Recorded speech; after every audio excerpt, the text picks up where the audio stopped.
Good morning, everybody.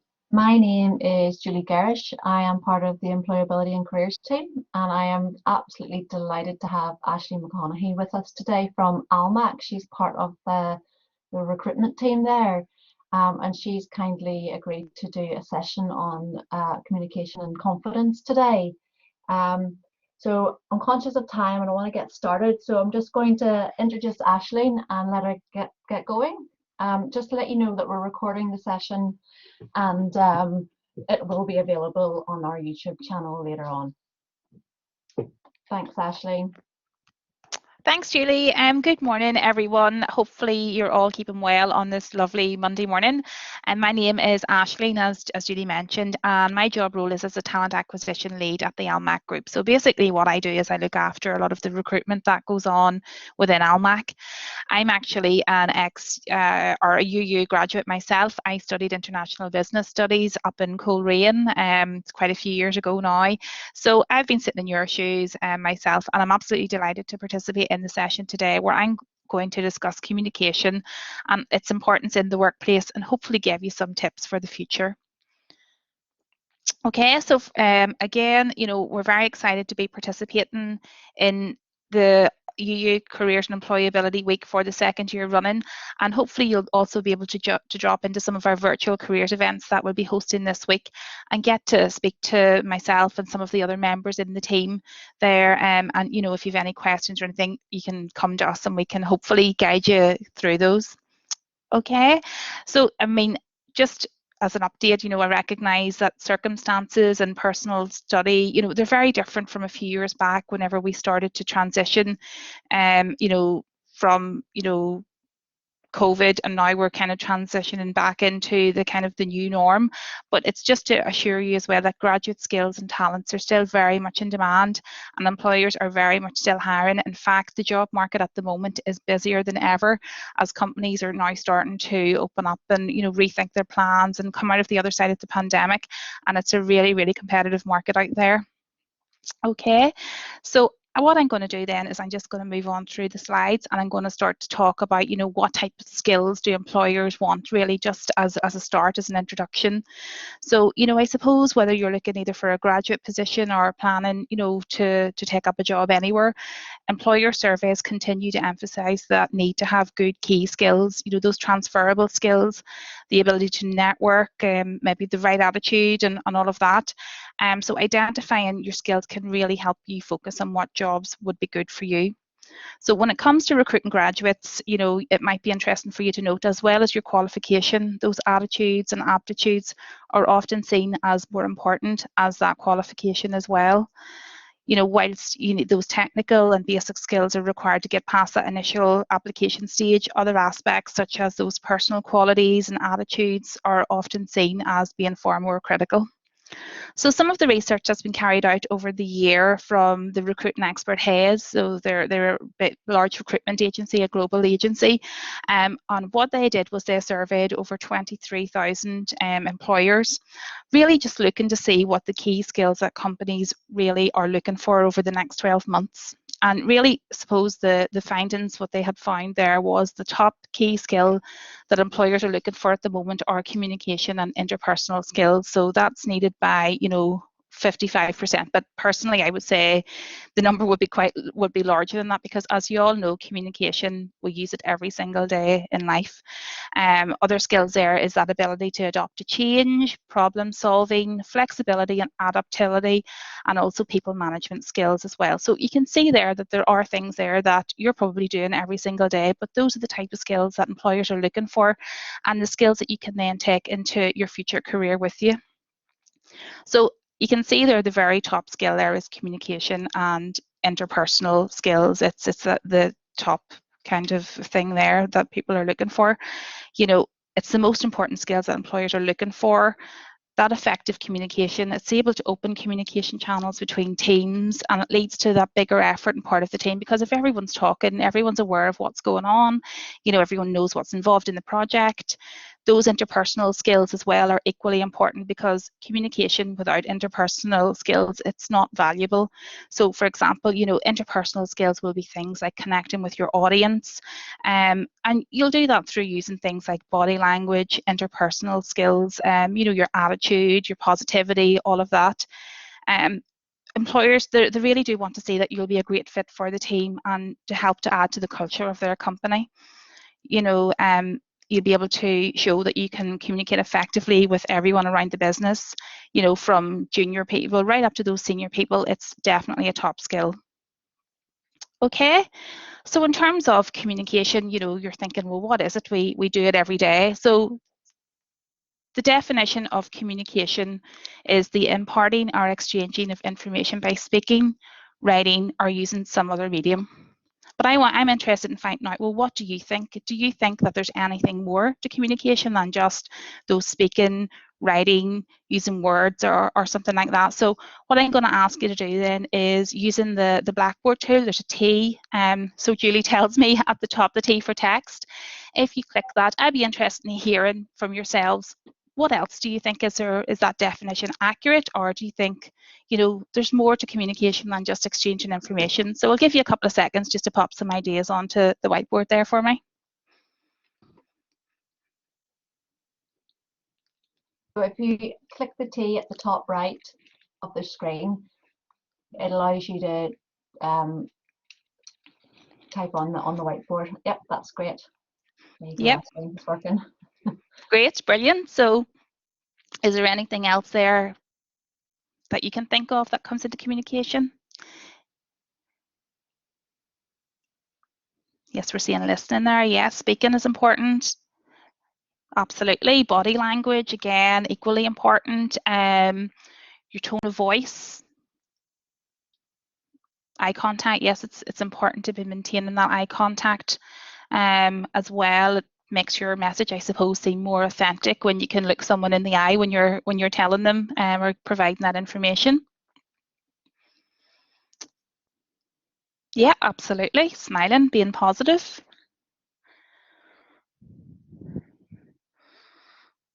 Okay.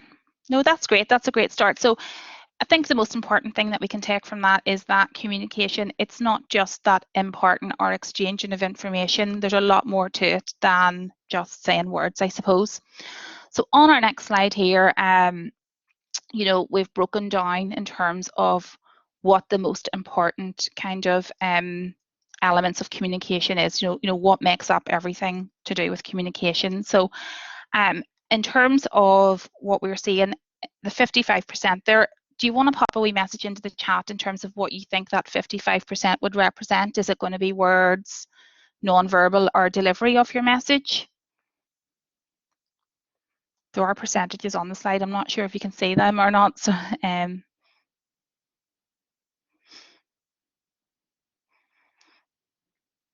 okay, I'll move on then. In terms of the 55%, what that relates to is non-verbal communication. So you can see there that that non-verbal communication accounts for over half of all of the communication activity.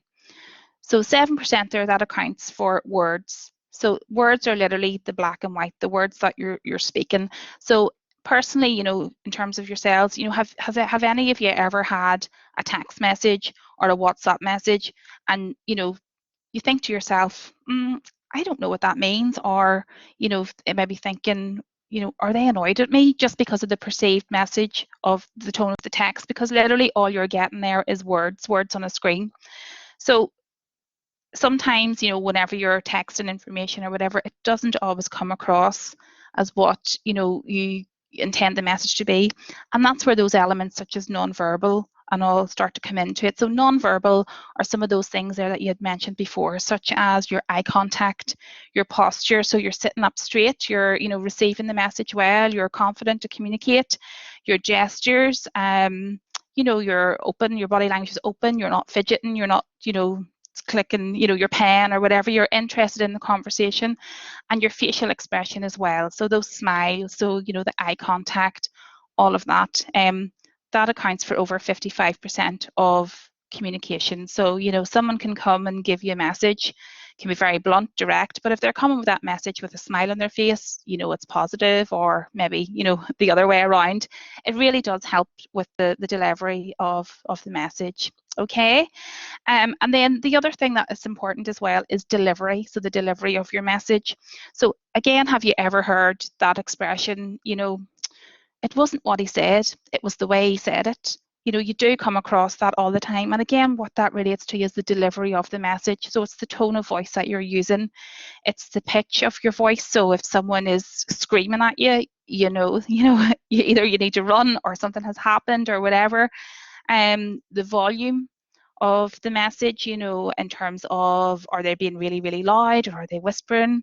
And also as well, you know, the emotion behind it. So, you know, are you panicking, or are you angry, or whatever? So the delivery of the message is equally as important. And then just as an aside, you know, back to the WhatsApp message in there, you know, you can also see why the use of emojis has really increased in recent years, because you can send your message, but you can do it with maybe a smiley face, or you can do it with, you know, the laughing emoji or whatever, if something is funny or whatever, but it really does help to add to that message and that communication that you're getting across. So in terms of the importance of communication, you know, it's very much, you know, it's everywhere. It's vital in everyday, you know, use in all aspects of life. So, you know, at home, in the workplace, in college, wherever. But it really does help to ensure then, you know, the effective operation of the workplace, for example, and, you know, quality of communication can really significantly affect the results of work. So for example, improving communications even further by using, you know, signs or symbols or pictures or gestures, things like that really does add to the message that you're trying to get across. In terms of in the workplace as well, quality communication, it can help to eliminate those unnecessary problems and promote better performance, because teams are going to be more productive, everyone's talking. You know, it can help to create that strong team and that message, you know, that teamwork ethos, if everyone is working together, communicating together. So it's so important.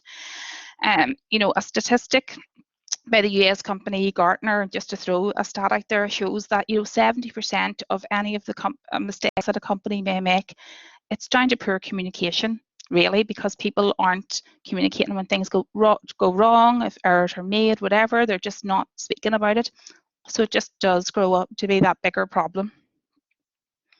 Okay, so I'm just going to move on then to our next slide. Does anyone have any questions? By the way, if you have any questions, please do feel free to pop them into the chat and we can talk about them as we go along. In terms of confidence then, so we've talked about communication, but equally confidence is just as important. So confidence then really, it is that feeling of believing in yourself and feeling comfortable in your true self and knowing that you have worth. So if you can think of, you know, someone who's communicating confidently, really what they're doing is they're believing in their message and they're feeling comfortable with getting that message across, feeling comfortable with any challenges that may come back at them, knowing that what they have to say, it is really valuable. So in terms of how you can become more confident, you know, let's face it, there's times when we all don't feel confident, but, you know, what I would say as well is that sometimes, interestingly, you know, you don't have to be confident to act confident. So sometimes you might have heard that saying, fake it until you make it. If you're not feeling overly confident, sometimes just by faking it there, you know, it gives you a little boost and it makes you feel that, you know, if I buy it, then other people will buy it, and you will start to believe in yourself as well. And, you know, for yourselves as graduates to be, you know, starting out in your career, of course, it can be nerve-wracking, but it doesn't mean that you shouldn't underestimate your abilities. So, you know, you've been studying for a few years now, you've become subject, you know, matter experts in your topic. So really, you know, don't lose sight of that, you know, and do feel confident, and don't, you know, lose that belief in yourself before you start, you know, applying for roles, whatever. You know, just be aware that you know this and you've got this, and, you know, confidence, it's always a good look in front of an employer if you're coming across as, you know, feeling confident and being assured with what the message that is that you're trying to get across. Then, you know, employers, we really do, we buy that, I suppose. So, you know, ways that you can come across as being more confident, again, you know, using those non-verbal cues. So things such as having that stable and that clear voice tone, you know, you might need to practice that, but you know, do it. You know, there's times when we've all stood in front of the mirror and, you know, trying to work out what's you know, good, I suppose. So using that stable, clear voice tone, you know, practicing that, making sure that you're using eye contact, not staring at the floor or looking out the window or whatever, you know, having that kind of poise and that confidence to be able to look someone in the eye when you're delivering that message. Again, making sure that you're listening to others, you know, you're hearing both sides of the conversation, you're not totally one-sided, you're listening and you're able to expand on your view and all of that as well. You know, speaking from the heart, being honest, being authentic, you know, getting your message across. You know, if you don't agree with something, that's absolutely fine. There's times when we, you know, the world would be very boring if we all liked the same things and agreed on the same things, but having that confidence to put your point across well, you know, making sure that your message is, you know, as eloquent as you can, you know, it really does go a long way in terms of, you know, helping to build your confidence. Okay, so then just moving on to the next slide then. So we've talked a little bit about communication, we've talked a little bit more about confidences and all of that. So I want to ask you again, if you can pop the messages onto the whiteboard, how do you feel that you can communicate more effectively? So if you're thinking, for example, you have a presentation coming up or a group assignment or something and you need to communicate that message across to your classmates, you know, what type of things would you maybe take from this to help you communicate more effectively going forward?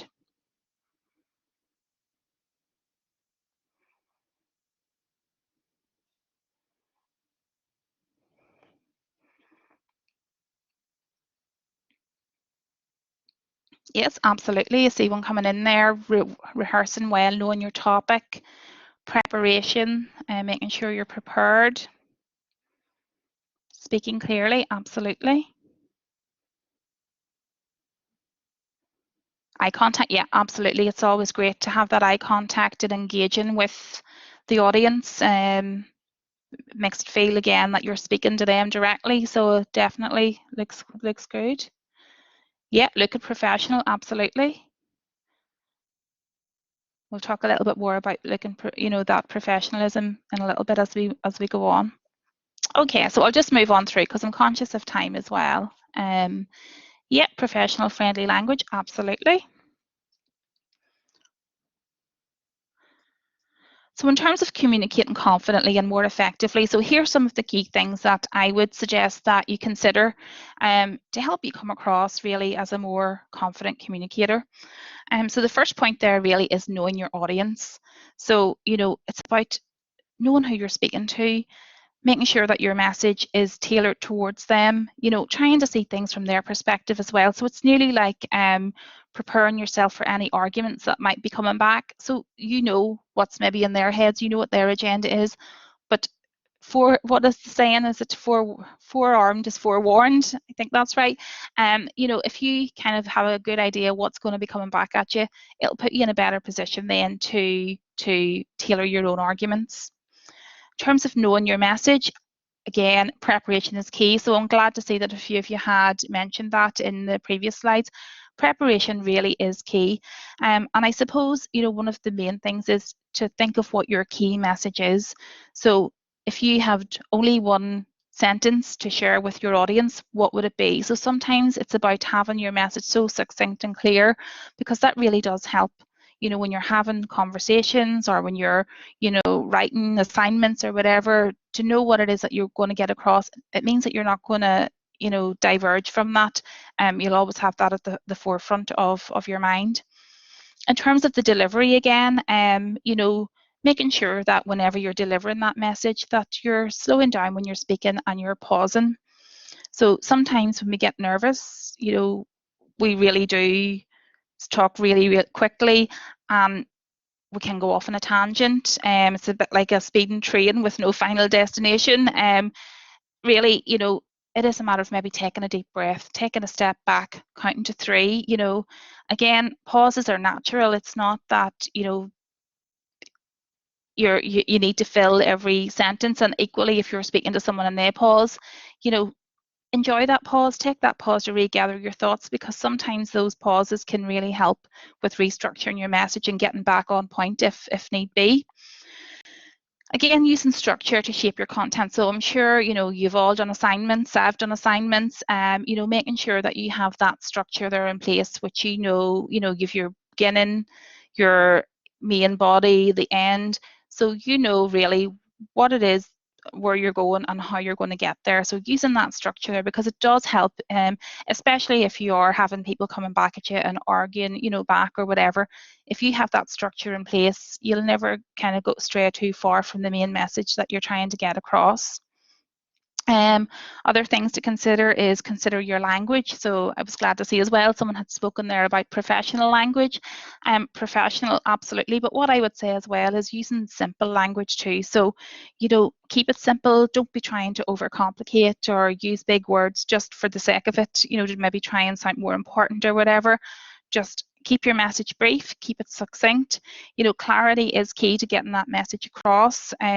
Consider the language that you use as well. So it has been found, you know, by using inclusive language such as we and together we can do this, and, you know, us, things like that there.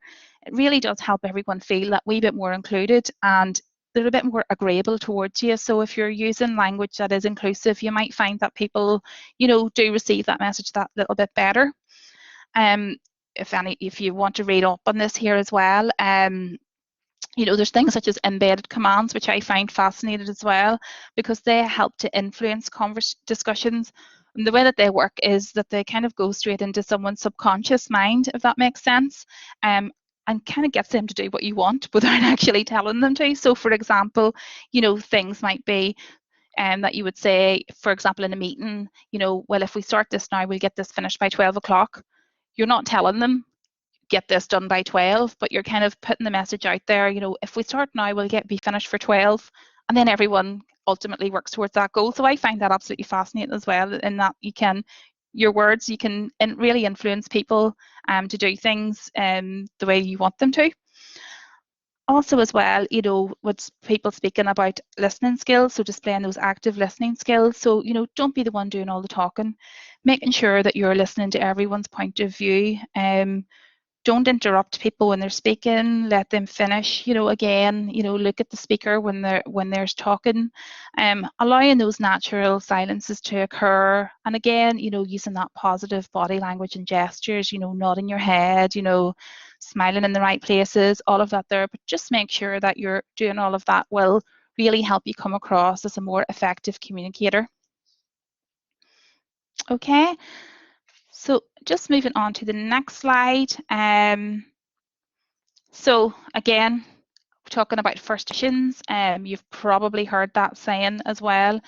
You only have one chance to make that first impression, and that's absolutely true. I'm sure yourselves, you've looked at someone and, you know, you find that, you know, you like what they're wearing, or, you know, they come across really confident and professional, and you think, wow, you know, they're really great.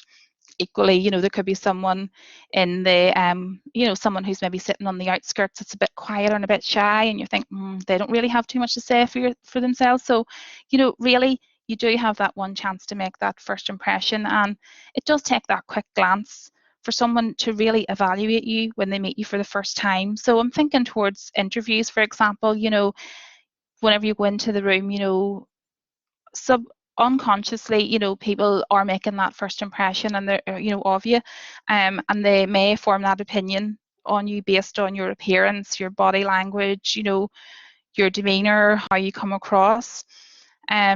So sometimes, unfortunately, once we've made that first impression, you know, it can be really difficult to change that, you know, and so it often does set the tone for the relationship that follows on from that. So it is really important to make sure that, you know, you're trying as best as you can to make that great first impression.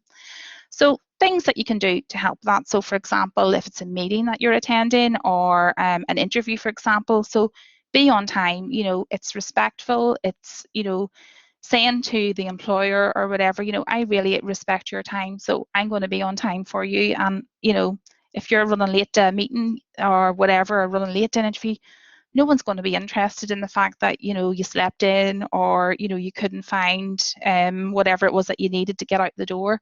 You know, they're not going to be interested. It's maybe just going to add, you know, add to that perception, like they're unreliable, for example.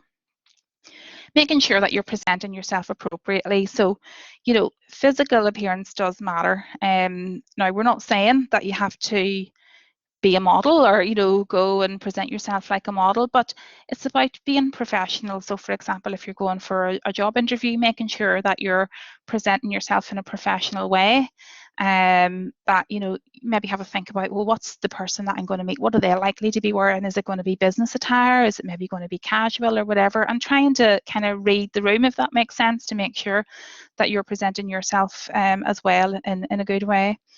You know, again, be yourself. We've put this message out, I've put it out a few times across the session today, but, you know, be authentic, be yourself. You know, don't be going in and, you know, trying too hard to please and, you know, trying to fit in. Just be yourself, because that's what employers want to see.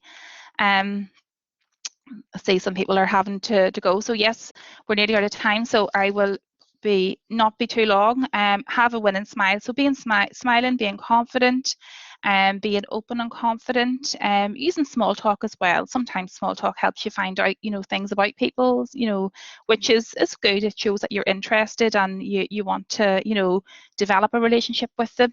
Be positive, be courteous and attentive. Again, it's about having that respect for people and making sure that, you know, you're treating them with politeness and all of that. So in terms of just some interesting facts about communication, so again, you know, I'll just read these off the slide. We process visual images faster than words. We also think faster than we can hear. Employees spend an average of 2 hours a day worrying and gossiping, so that's not necessarily good communication. People's emotions can be expressed in at least 21 different facial expressions, and employees who believe that managers are listening to them are 5 times more likely to be enthusiastic and feel 21 times more likely to feel loyal to their company. Okay. So in terms of improving your skills today, just some points there, you know, opportunities for communication. So through part-time work, sports, performing arts, clubs and societies, just opportunities to get out there, get speaking to people, maybe doing it in a more formal way, and all of that.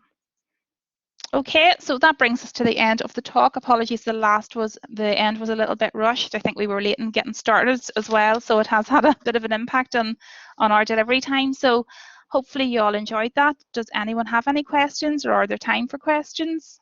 Julie? Yes, if students are still here and they're happy to stay on, you know, feel free to pop the questions in the chat box or turn your mic on. You're very welcome. I know it's up to you if you know, if you need to head on or if you have the time to stay on for a few question answers. Yes, I can stay on for a few minutes, no problem at all. Just while we're waiting for students to take note of the different socials that you have, and also if anyone wants to ask questions, I'm just going to highlight a few other sessions that we have going on, which include finding your perfect employer, which is at 1:30 later, and a LinkedIn session at 2:30 to make sure that you're getting the most out of LinkedIn. And tomorrow Allstate are also speaking on resilience, and all of those can be found where you booked the sessions on Handshake, the different skill session that we've got running. Lots of people very happy to have heard what you've got to say, Ashley, and I think it was really helpful to hear from an employer what you encourage students to think about. Really helpful. And I suppose my question for you is what is the most impact that a student can make in a, say, a placement or graduate interview in the way that they come across in their communication style? I think, again, back to having the confidence to come in and interview. And, you know, at the moment we are doing so much through Teams and video calls and whatever, but still having that confidence to come in and have a conversation with us. I think, you know, with the reliance on phones and chats and WhatsApp and things like that, sometimes people lose that ability to kind of have a conversation. So again, it's about having that conversation with us, being able to talk about, you know, previous kind of skills and experiences they might have, you know, from college or whatever, but being really prepared to open up to an employer and have that proper conversation with us is definitely important. Brilliant, thanks very much. Does anybody else have any other questions?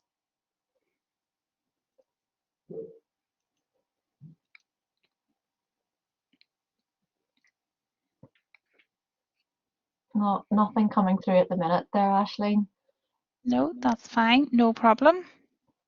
So I suppose it's just for me to thank you so much for participating in this session, for giving your time to you know, talk to our students about this extremely, as we know, extremely important aspect of the way that you secure your career future, because communicating well and behaving in a confident way is the way that you can then approach any future opportunities that you're faced with. Obviously, we include interviews and applying for jobs and speaking to employers at fairs, be they virtual or in person, and then obviously as you progress through your career.